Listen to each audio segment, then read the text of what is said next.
Today, I want us to dive into another um, that scholarship, fully funded master studies towards public policy and good governance, which will commence in 2026.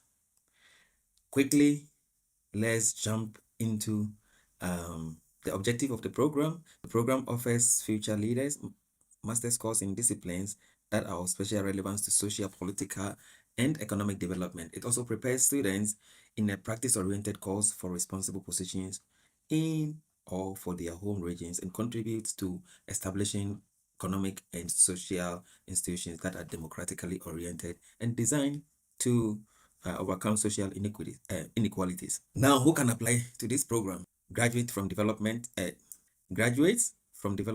and emerging countries are eligible to apply for this program, and they must have a bachelor's or equivalent of bachelor's. They should be willing to actively contribute to social, political, and economic development of their home countries and regions.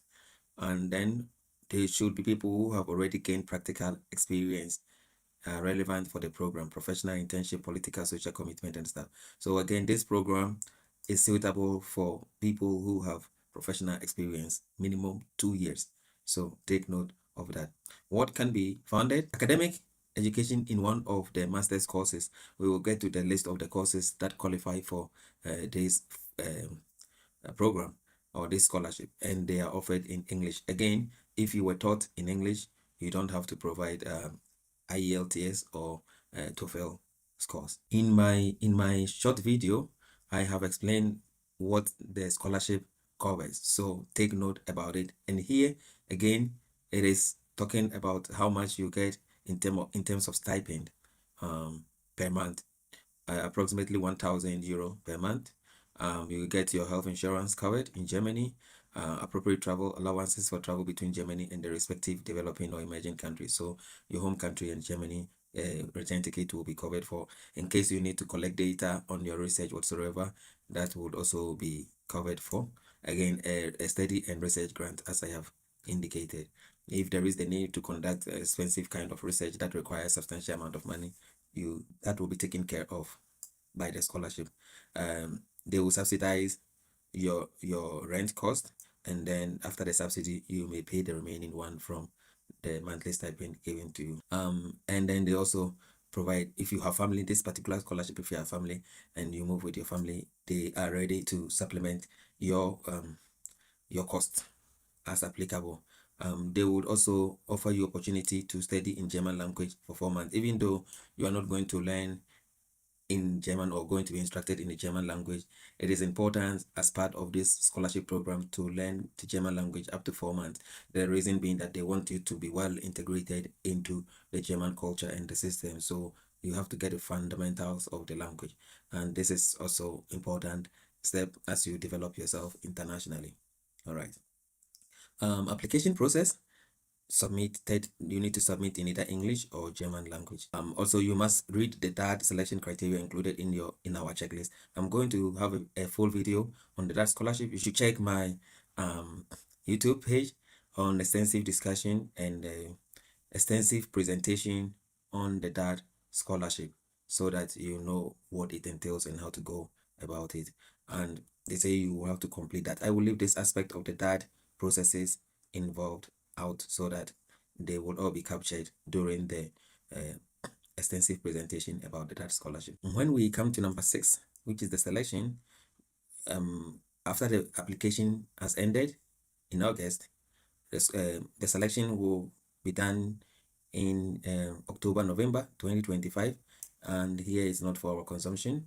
The people who will be judging us are from the master's program, selected from the master's program, and also representatives of that. Or once you have been selected, you will be informed through writings, and then you'll be asked to upload full documents to the DAD portal. And it's important to make sure that you have full set of copies of your application documents in PDF. So it's always important to prepare in advance, so that when the call comes, you have everything and you are not panicking what to do. And the selection criteria. Okay, a conclusive account of your academic, professional, and personal motivation for the study endeavor in German, and for choosing a prioritizing the master's courses. Here you are allowed to select up to 2 master's program. So what they are asking for is that you should write a motivation letter or statement of purpose, and that should account for your academic, professional and personal motivation. Why are you the suitable candidate, academic wise, professional wise, and personal experience or personal motivation wise, to be given this program or scholarship? And then again, because you're going to select at least two, at most two master's program, if you select two, you should tell why those programs and why in the order of priority.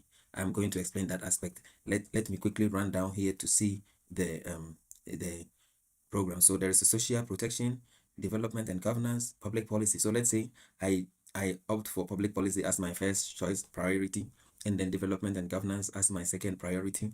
I should explain why I chose this as my priority program and this as the second priority program.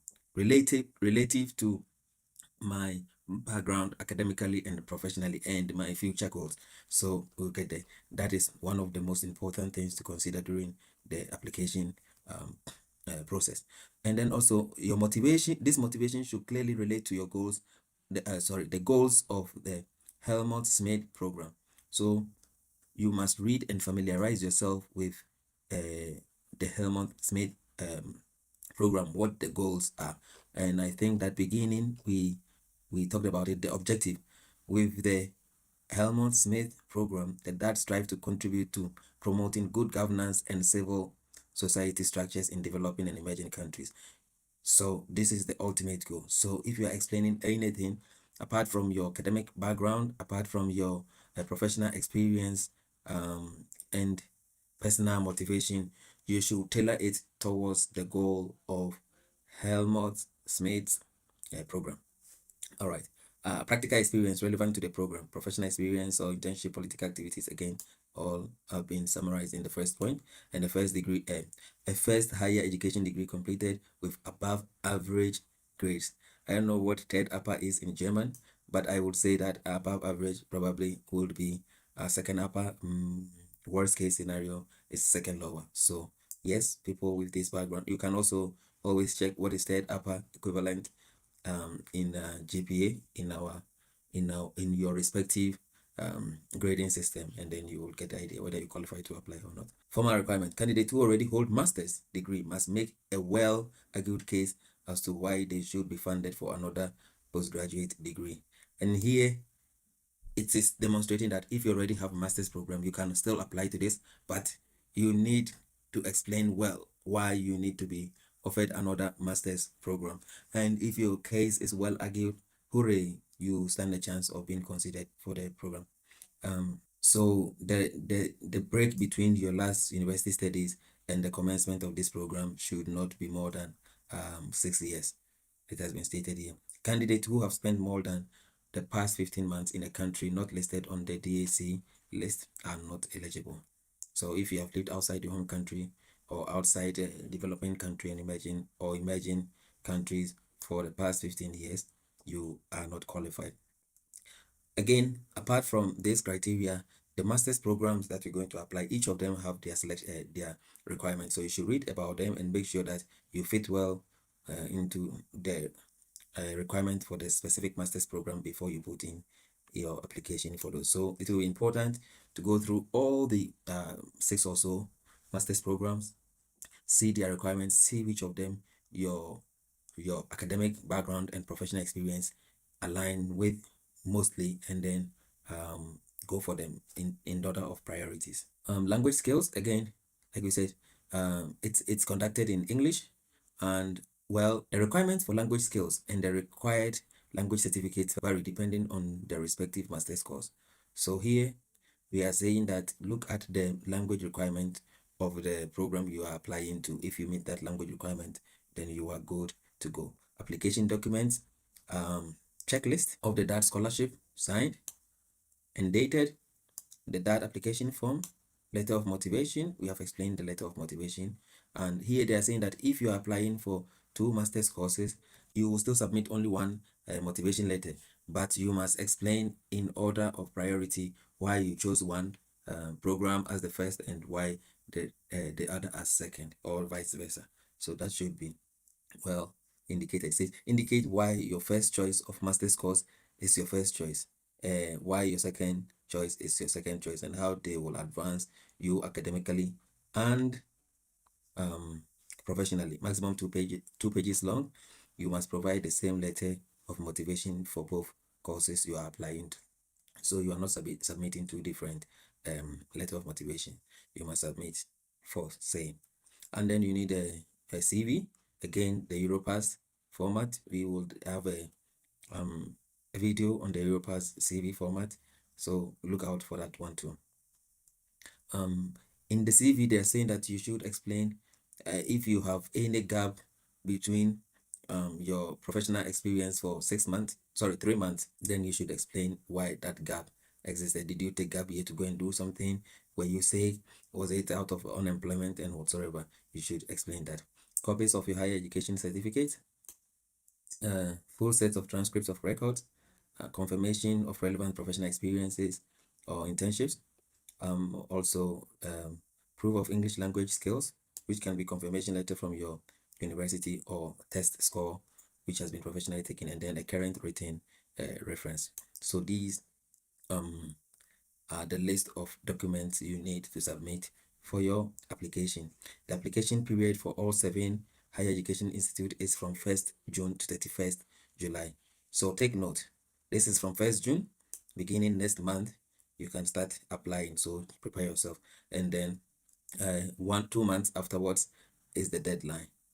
This is very important to take note of. You have to submit your application and that scholarship application to the master's course of your choice. So you do not send anything to that, but everything to the study program you are applying to or the university you are applying to. Now let's look at the programs. The first one is social protection, offered by the University of Applied Sciences, Bonn-Rhein-Sieg. It is taught in English and the duration is 4 semesters, like for all of them, yeah. And they have explained how the form it will take. So you have to read everything. You have to be so sure about what you are applying to so that you don't get stuck somewhere else. This is development and governance, and this is 2 semesters, which is 1 year. So if you don't want to be studying for 4 semesters or 2 years, this is an option for you. But you must have a good valid reason for going for this, of course, same as you would have for any of the program of your choosing. And then there's public policy, 4 semesters. You can apply online here. Okay. If you need to contact anybody, there is a contact information here that you can write to. There's peace and conflict studies, University of Magdeburg. All right. Management in a non-profit organization, 4 semesters, University of Applied Sciences in Osnabrück. And then development studies, University of Passau. And the last one is governance and public policy, 4 semester, again in University of Passau. They are all taught in English. So international students, you are very welcome to apply for this. Let's see. Let's take one of them and see the application process. Yes, when you come here, you will see the admission requirement for the master's program of public policy. You know what you need to have to apply for. You learn about dates and deadlines. So let's see, application timeline. 1st January 2025, application portal opens. Priority deadlines 28th February, which is already passed. Non-priority deadlines 30th April, which has also already elapsed. And then final deadline is 15th of this. But these are specifically for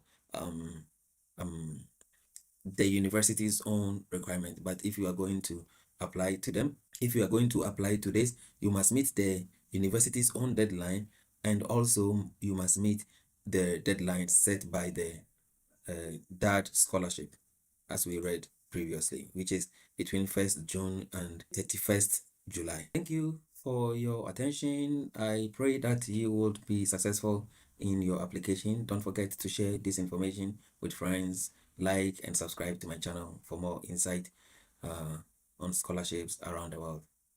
Bye.